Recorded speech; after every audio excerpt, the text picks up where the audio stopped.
Pues sí, como iba diciendo, realmente me gustaba muchísimo la química que Andrew y Emma tenían como Peter Parker y Gwen Stacy, tanto en la primera como en la segunda película.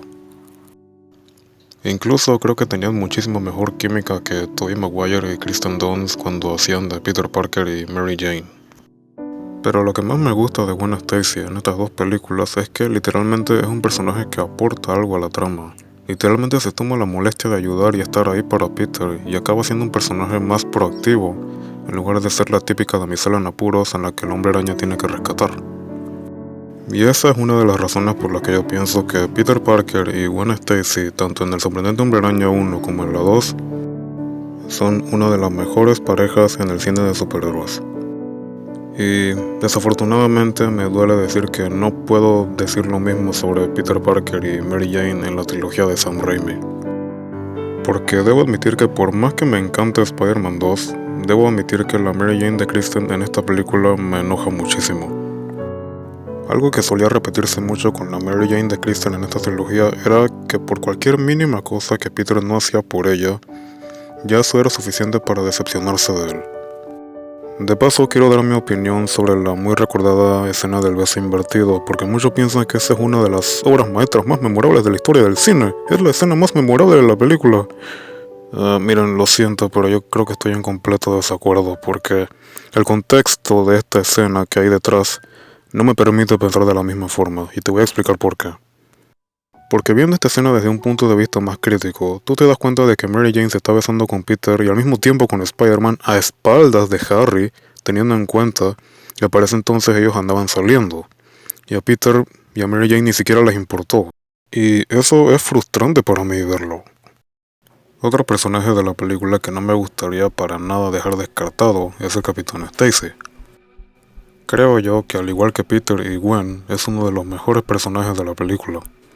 Específicamente en la polémica escena de la cena de Brancino, en la que Peter y el Capitán Stacy tienen una inquietante conversación sobre lo que opinan de Spider-Man.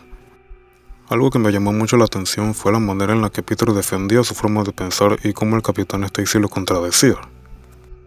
Y una parte de la charla que más me gustó, o que por lo menos me puso a pensar, fue cuando Peter le dice que Spider-Man solo quiere ayudar, pero que hace cosas que la mayoría de los policías no hacen. A lo que el capitán le responde con rabia diciendo: "Ah, ¿y entonces tú qué crees que los policías hacemos? ¿Sentarnos a comer donuts chupándonos los pulgares como verdaderos idiotas?".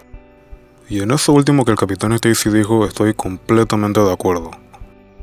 Porque seamos sinceros, no podemos negar que en casi todos los medios audiovisuales siempre pintan a los policías como hombres holgazanes, con sobrepeso, ignorantes de nacimiento, y claro, siempre los ponen a hartarse como 3 paquetes de donas sin importarles nada sobre la vida.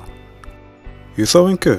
A mí también me molesta que pinten a los policías de esta forma, como si ser policía fuese divertido, o un hobby, o un juego de niños, cuando todos sabemos que no es así. Y yo personalmente pienso que esta charla que Peter y el Cap tuvieron es la misma conversación que yo pienso que tendrían Peter y JJ Jameson cuando este trata de difamar a Spider-Man y Peter lo contradice. Y créanme que este personaje no necesitaba ser JJ Jameson para tener este tipo de charlas con Peter Parker. Porque ¿saben qué? Yo pienso que los argumentos que el Capitán Stacy da para pensar que Spider-Man podría ser una mala influencia, para mí son mucho más válidos que simplemente odiar con fuerza a Spider-Man.